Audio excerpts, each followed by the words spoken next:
शिव के धाम चल रे कांवरिया शिव के धाम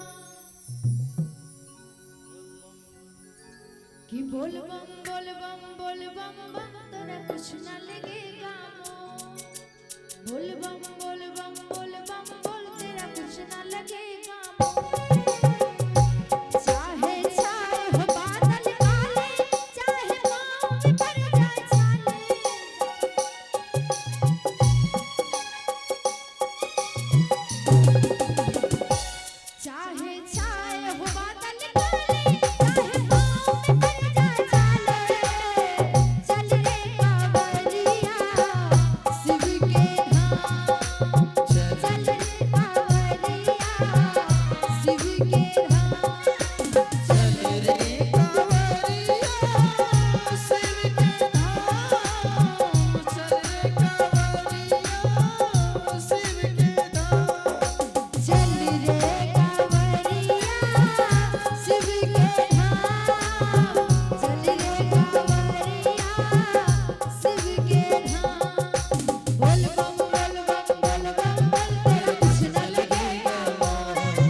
कि चल रे कांवरिया